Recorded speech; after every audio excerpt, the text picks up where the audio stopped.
本気で俺に勝つ気でいるのか。マジか。ってくれるじゃないの。やっぱお前ら今しんどくか。Et si en réalité, Aokiji avait quitté la marine bien avant son combat contre Akainu?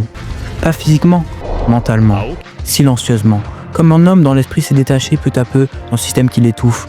Cet homme, c'est l'un des 3 amiraux. Il représente officiellement la justice du monde, et pourtant, Aokiji, c'est tout sauf un exécutant aveugle. Il ne tue pas, il observe, il pense, il doute. C'est un flemmard comme certains disent, au même titre que Kizaru. Mais à la différence de Kizaru, il choisit de ne pas agir. Il laisse partir ses ennemis, même lorsqu'il pourrait les arrêter, pas par faiblesse, par conviction. Aokiji, c'est comme un auteur qui voit les personnages autour de lui, il reconnaît leurs valeurs, leurs nuances et il décide qu'il doit être sauvé, qu'il doit continuer son histoire. Il a une vision personnelle de la justice. Une justice humaine, une justice intérieure, car lui, il ne juge pas selon un titre, il ne dit pas pirate égale criminel, il regarde l'âme, les actes, les intentions, et ça le place à l'opposé total d'Akainu, qui ne voit que des étiquettes, t'es pirate, tu dois mourir, point. Imaginez un monde réel où juste parce qu'on vous traite de criminel, on vous enferme sans jamais regarder vos actes. C'est ça la justice absolue de One Piece, et c'est exactement ce qu'Aokiji rejette. Quand il laisse Luffy et son équipage s'échapper à Longring Longland, ce n'est pas un oubli, c'est un choix, parce qu'il sait qu'ils ne sont pas des criminels dans le fond. Ils ont de l'honneur, de la loyauté, des valeurs, il les respecte ça.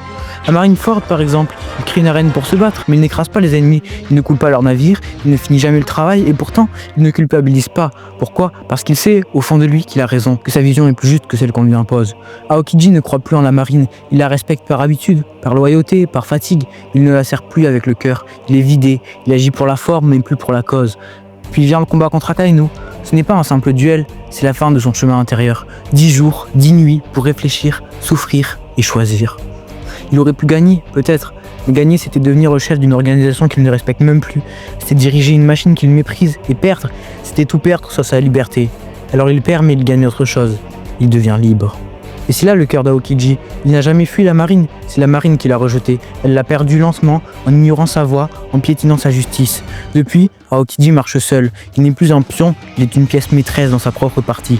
Il collabore avec qui il veut, comme avec Smoker, notre homme à la justice personnelle. Il agit là où ça lui semble juste.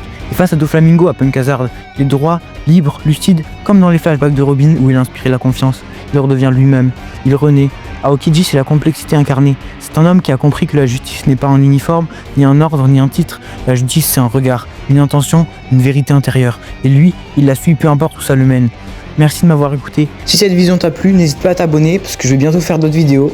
À la prochaine!